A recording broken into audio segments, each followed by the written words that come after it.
All right, Kyle Shanahan just had his debrief Monday morning with the San Francisco Bay Area media talking about the 49ers 24-23 loss to the Arizona Cardinals in week 5 and now spinning it forward. 49ers have a quick turnaround before facing the Seattle Seahawks. On this video, I'm going to talk about two plays where Brock Purdy, and trust me, we've said a lot of glowing things about Brock Purdy throughout his time with the 49ers. 26 starts now as a member of the team in the regular season, of course, 6 in the postseason. And the vast majority of it has been positive. Where we're going to break down two plays or talk about two plays that really cost the 49ers on Sunday in the loss. But first, we're going to hit the injury report. A couple really no update kind of injury report updates. One with Jake Moody, though, high ankle sprain. He's expected to miss multiple weeks. The 49ers are bringing in 4 kickers, 4 free agent kickers to have a tryout at their facility in Santa Clara. And then the winner of that will be the team or the kicker the 49ers go with on Thursday against Seattle. So no names on those guys yet. Those names I'm sure will filter out here over the course of the day. Talanoa Hufanga left the game on Sunday with a wrist injury. No update on him. Demetrius Flanagan-Fowles unlikely to play with the calf injury. Thursday, he set out the game against the Cardinals. Jacob Cowing and Chris Conley, wide receivers, they also set out that game. They are listed as day-to-day. The 49ers will not open the practice windows for Ricky Pearsall and Christian McCaffrey. No big surprise there. We've told you about that. The reason being that the 49ers aren't practicing this week. So Ricky Pearsall appears to be making good progress. He remains on the non-football injury list after the gunshot wound to his chest area. And then McCaffrey will continue his physical therapy as he tries to ramp up and return to the 49ers here after missing the first 5 games with the Achilles tendonitis in both Achilles. One injury update from a few days ago. Yetur Gross-Matos, rotational defensive lineman, he went on injured reserve on Saturday. He had surgery on his knee Friday. That's basically a continuation of the injury he had in the final preseason game against the Raiders. 49ers felt like he didn't need surgery at the time, or that rest would help that thing out. And it did for a while, but it just got more and more painful the more he played. Okay, so those are the injury situations. Now let's talk about Brock Purdy. And I mistakenly, after the game, thought that it was on Jordan Mason, the blitz pickup that enabled that pressure on Brock Purdy that resulted in the interception. But basically what happened is what Kyle Shanahan said after the game was that the Cardinals had one more blitzer for the 49ers to pick up on that right side. So it was basically Mason and Colton McKivitz, and the Cardinals brought 2 guys basically at the back while McKivitz had the edge guy. And so what Shanahan said was when 2 guys blitz the back, that means we're hot and got to get rid of the ball quicker. So basically, it was Brock Purdy who did not recognize that situation, could have gotten the ball out to a hot receiver quicker. And at that point, it's still, maybe it's still a bit of a stretch to think the 49ers win that game.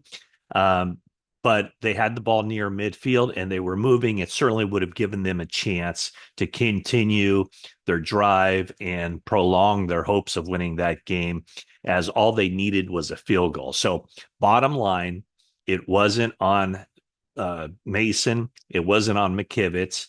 It was a great call by the Cardinals to dial up that blitz at the time they did, but Purdy's got to recognize it and get rid of the ball quicker. The other thing, as it pertains to the kicker, with Jake Moody out of the game and Mitch Wishnowsky, the punter, handling the place kicking duties, the 49ers had their line where anything at this line, they would go for the field goal. Anything beyond the line, they won it. And that line was basically the 15-yard line. In other words, an extra point. And the 49ers were up 23-13 late in the third quarter, and they had the ball at the 18-yard line. And so it was a 2nd and 14 at the 18-yard line. And what Brock Purdy did was he took an unnecessary sack. There was a play where there was pressure coming off the right side with McKivitz. Purdy stepped up and then bought himself a lot of time to throw. At one point, he did get far outside the tackle box. It would have been very easy for him either to get the ball quickly to Juwan Jennings on that right side or just throw it out of bounds. Let's just go with the second option. Throwing it out of bounds would have been the better play on that. It really was the only play. Instead, he tried to keep the play alive. It's worked for him in the past. It certainly did not work for him on this day because he takes the sack. The 49ers then have a 3rd and 23. Turns into a 4th and 23, and they don't get any points out of that. They turn the ball over on downs. And when you think about this game for the 49ers, 4 possessions in the second half, 0 points, 3 turnovers, with the 2 interceptions and Jordan Mason's fumble, and then the 1 turnover on down. So essentially 4 turnovers in this game. And what Shanahan was asked about on Monday was how Purdy has used his legs to extend plays. He scrambled for some yards. He has done that the last 3 games in particular. But Shanahan said that he's made some plays, but even last week against the Patriots, there were a couple of those plays, those scrambles that hurt them. And he said that's exactly what happened in the game on Sunday. There's always some good and some bad with both of those things. You just hope that the good outweighs the bad. And on Sunday, it did not. The play in particular, the taking a 9-yard sack on 2nd and 14 when the ball was at the 18-yard line was simply not a good play. And could Wishnowski have made the field goal, whether it was 35 yards, 37 yards? That remains to be seen, or that is debatable, I guess.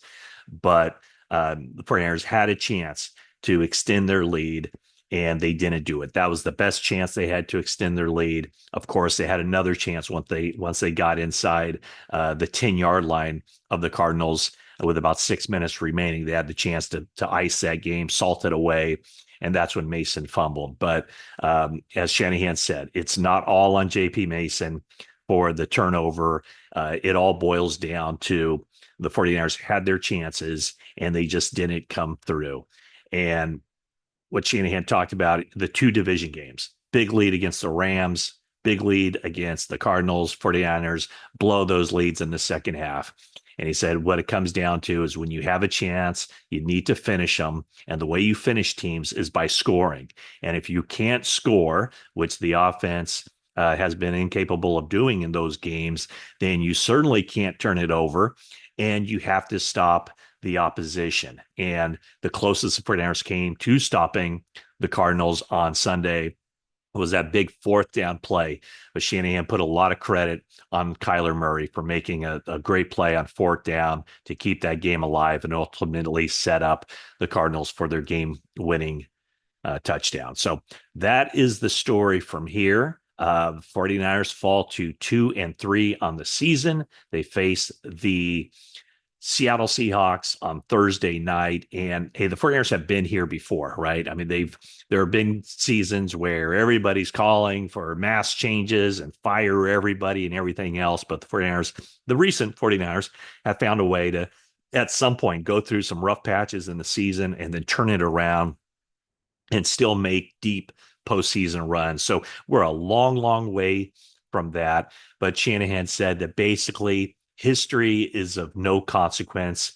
And his quote was, every year is different, and this team has to write its own story, and it has nothing to do with what has happened in the past. Certainly some of the veteran players who have been through this kind of understand that perspective, that because you get off to a bad start, because things look really bleak at some point in the season, it doesn't mean that the entire season is just over and you move on. So 49ers are only 1 game back of the Seattle Seahawks, who lead the NFC West right now. Seahawks are coming off a loss to the New York Giants. The Rams fall to 1-4. The Cardinals and the 49ers are both 2-3 on the season. So a lot of football yet to be played. And again, thank you for subscribing. Thank you for liking. Thank you for commenting. And yeah,